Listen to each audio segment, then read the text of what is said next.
여러분 안녕하십니까. 예고해드린 대로 오늘은 고종, 조선왕조의 사실상 마지막 임금이죠. 그 후에 순종이 3년간 임금 노릇을 했지만, 고종에 관한 얘기, 여러 가지 엇갈린 평가가 있을 수 있는데 역시 제야사학자 윤덕한 선생의 말씀을 듣겠습니다. 안녕하십니까. 네, 안녕하십니까. 그러니까 고종이 전면에 나선 것은 1863년 임금이 된 날로부터 10년 후인, 대원군이 퇴임한 후인 1873년이 되죠? 그렇습니다. 예. 예. 그러니까 소위 이제 그 국왕의 친정이 이제 된 건데요. 예. 말이 친정이지 예. 실제로는 그 민비 정권입니다. 아, 예. 민씨 척족들이 요직을 독차지하고 국왕은 거의 로봇도 비슷하게 실권이 없었다고 봐야죠. 예. 근데 그건 왜 그렇습니까? 이제 고종이 인간적인 결함이 있어서 그랬나요? 어디서 그 연유한 겁니까? 그러니까 고종이 그 우유부단하고 나약하고 또 이런 그 결단력도 없고 그런 데 반해서 그 민비는 상당히 영악한 데가 있어요.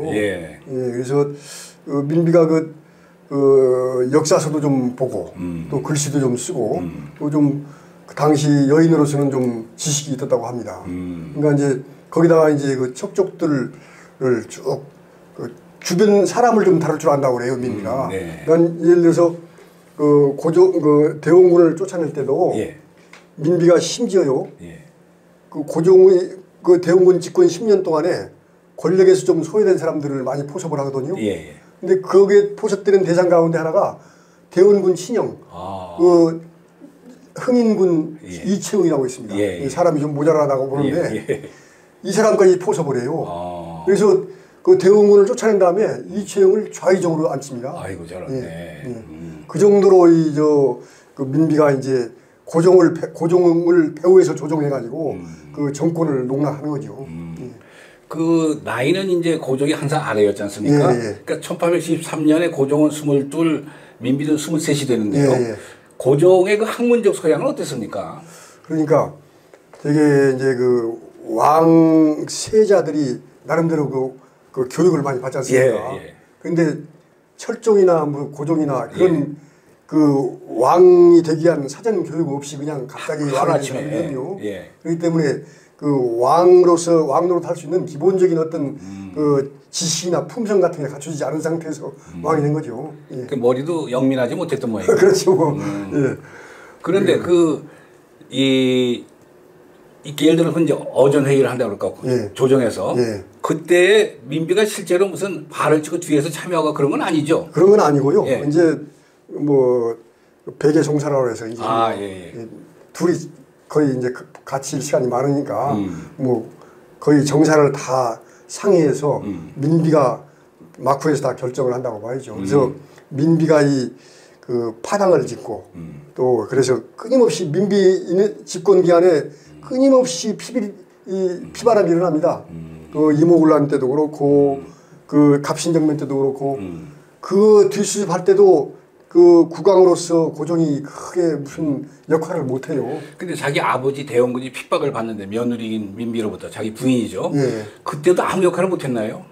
오히려 같은 편이죠. 민비 편. 그렇죠. 이제 예를 들면은 그 최익현이 그 대원군을 탄핵하는 상소를 올렸을 때도 또 이제 대원군 편도 있지 않겠습니까? 그래서 그걸 반박하는 상소도 올라오고 그러면 그 고종이 오히려 최익현 편을 듭니다. 그러다가 이제 두 번째 상소에서는 너무 과격한 과한 말을 최익현이 쓰니까 그 대원군 쪽 그 신하들이 아주 격렬하게 그 상소를 올려가지고 그 좀 유배도 하거든요. 최익현이. 그런데 하여튼 어쨌거나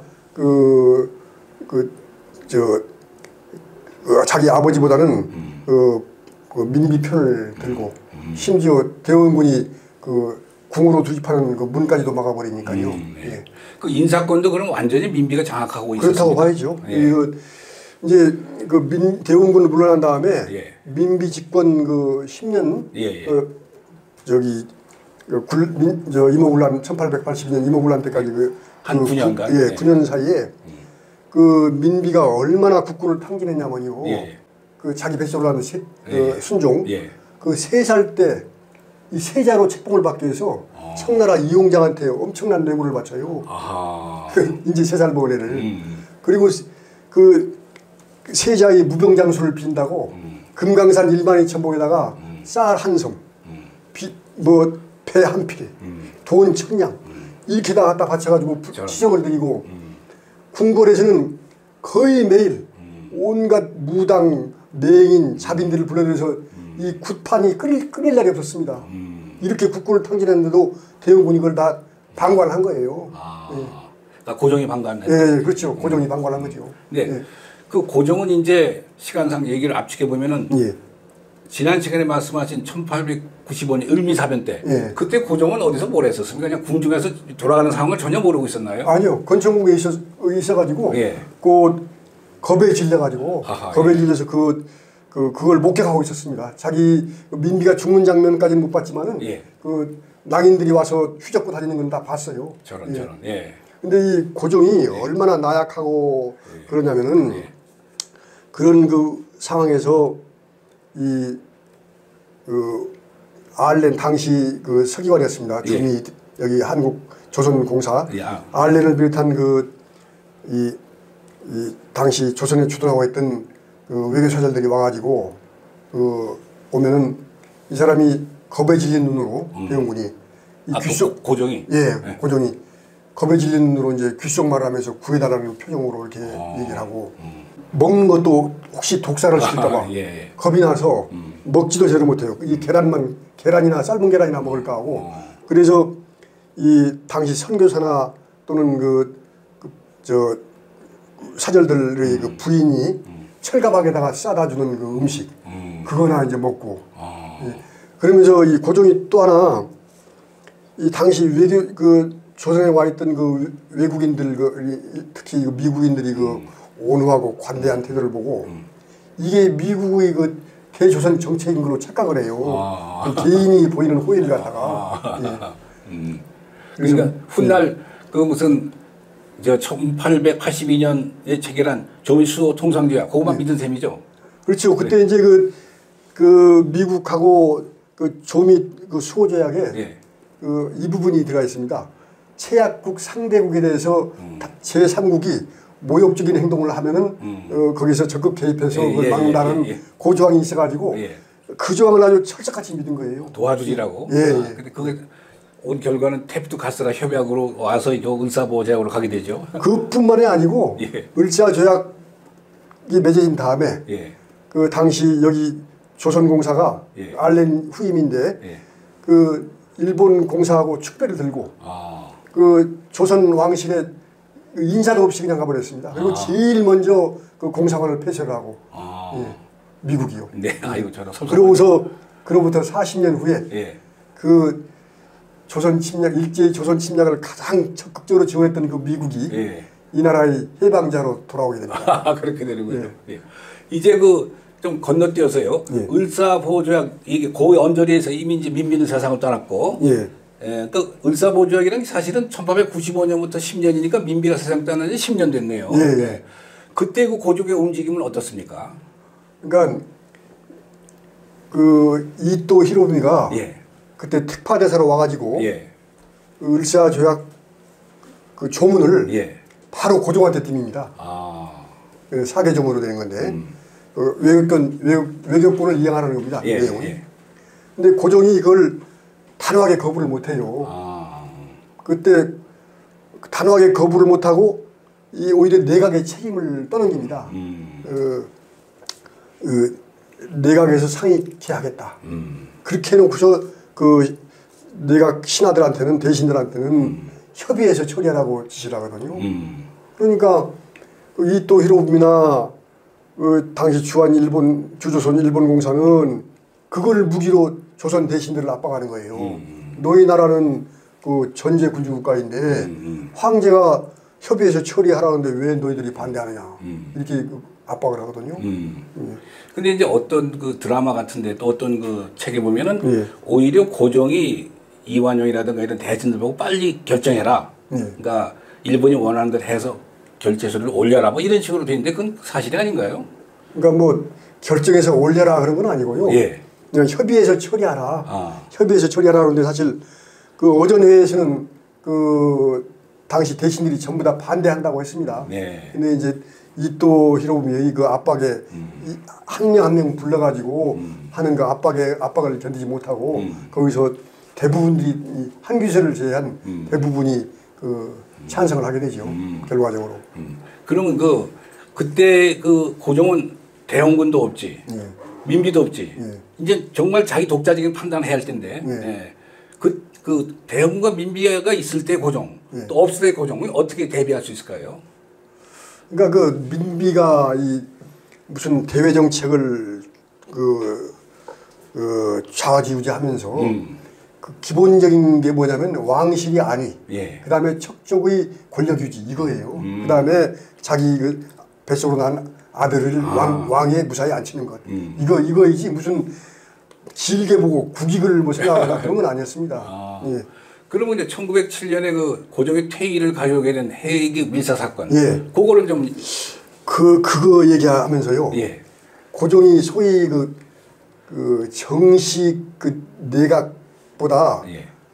그 비선에 의뢰할 때가 많아요. 아, 그렇군요. 예. 그러니까 예를 들면 그 청국의 그 간섭으로부터 벗어나기 위해서 인하 거청, 예. 러시아를 끌어들이고 청국을 배척하는 정책을 하기 위해서 주장해서 러시아 황제한테 그 친서를 보내는데 예. 그때 그거를 상의한 게 내각 중신들이 아닙니다. 이 척족들 몇 명하고 예. 심지어 이 환관이 있죠. 내관들. 예, 예, 예. 내관들하고 이제 상의를 해요. 내각도 모르게. 그렇게 해서 그 친서를 보내서 그 결국은 청구로부터 그 원세계를 강국 대신으로 보내가서 원세계가 10년 동안 거의 10년 동안 그 조선 그 국왕을 능가하는 권력을 휘두르게 되는 그 계기가 되거든요. 예. 근데 헤이그 밀사 사건도 우리가 이제 당시 이완용 내각이라는 게 뭐 일제의 그 괴뢰니까 뭐 사실 헤이그의 밀사를 보내겠다라고 내각에 상의하는 형편은 안 되겠죠. 고종 입장에서. 하여튼 그렇다 하더라도 헐버트라고 당시 그 처음에 유경공원 설립할 때 그 교사로 와 있던 그 헐버트의 제의에 따라서 그걸 한 거거든요. 아, 네. 근데 사실 그 당시 상황으로 볼 때 물론 내각에 상의했으면 내각에서는 절대 반대했을 겁니다. 이완용 내각이. 그런데 당시 그 상황으로 볼 때 헤이그에 밀사 보내가지고 될 일이 아니었거든요. 결국은 뭐 회의 참석도 못했지 않습니까? 회의장에 들어가지도 못하고. 근데 어떻게 고종이 그런 판단을 또 했는지 모르겠어요. 그렇게 겁이 많고 그런 사람이. 고종이 귀가 얇아요. 아. 귀가 얇아가지고 누가 말하면 금방 속이 답니다. 예를 들면요. 아관파천 때 있지 않습니까? 아관파천 때 우리는 이제 흔히 뭐 일제 위협으로부터 고종이 그 일제 위협을 피하기 위해서 파천을 했다라고 하는데 직접적인 건 그게 아닙니다. 네. 직접적인 건 이 친러파들이 특히 이범진이 이 당시 엄상궁 나중에 그 영신왕의 어머니가 되는 그 엄귀인입니다. 그 엄상궁하고 짜고서 이 거짓말을 해요. 고종한테. 뭐라고 그러냐면 그 엄상궁이 그 이순종을 내세워가지고 이 왕권을 찬탈하려고 한다. 그러니까 왕실을 보호하기 위해서 나가야 된다. 그래가지고 그 고종하고 세자가 이 궁녀 옷으로 갈아입고 궁녀 옷을 입고 가마를 타고서 러시아 공간으로 피신을 해요. 아간 파천 때. 예. 그 정도로 귀가 얇은 사람이에요. 예. 그러니까 상당히 고종으로서는 어쨌든 간에 그 헤이그 밀사 사건은 용단이라고 그럴까? 뭐 그렇죠. 그 당시에는 내각이 이미 그 일제의 괴뢰화되어 있고 그런 판에 한번 어떻게 할 방법이 없으니까 뭐 헐버트의 제의에 따라서 그런 방법도 한번 써본 겁니다. 그런데 사실 그게 성사가 될 수가 없었거든요. 그때. 그때 그 헤이그 밀사 사건 회의 의장이 러시아 사람이에요. 그런데도 입장도 안 시켰습니다. 이제 그 후에 뭐 퇴임하고 이런 건 다 여러분이 아시니까 윤덕환 선생께서 총체적으로 오늘날 이렇게 남북 분단도 다 지난 시간에 얘기 나온 대영군과 민비 그리고 오늘의 주인공인 고종 이런 사람들의 그 글자가 되는 국정농단이죠. 농단으로 다 이렇게 이룩된 비극인데 고종을 총체적으로 좀 평가를 하시고 마치겠습니다. 네. 고종이 그 개인적으로는 보면 좀 선량한 분 같습니다. 그런데 그 국가가 그 위기에 몰린 그런 상황에서 이 나라를 다스리기는 너무나 식견도 부족하고 결단력도 없고 그런 그 통치자가 아니었는가 생각이 됩니다. 그때 비슷한 시기에 일본 임금은 메이지 명치였는데 예. 묘한 게 고종도 1852년생이고 메이지 천황도 1852년 동갑이거든요. 예, 예. 근데 둘 다 소년 국왕으로 임금이 돼서 둘 다 또 44년간 제 기간도 똑같아요. 예, 예. 똑같은데 어떻게 우리 고종은 그렇게 암울한 임금이었는지 우리 비극이죠. 예. 네, 오늘은 고종에 관한 얘기를 유덕환 선생한테 들어봤습니다. 감사합니다.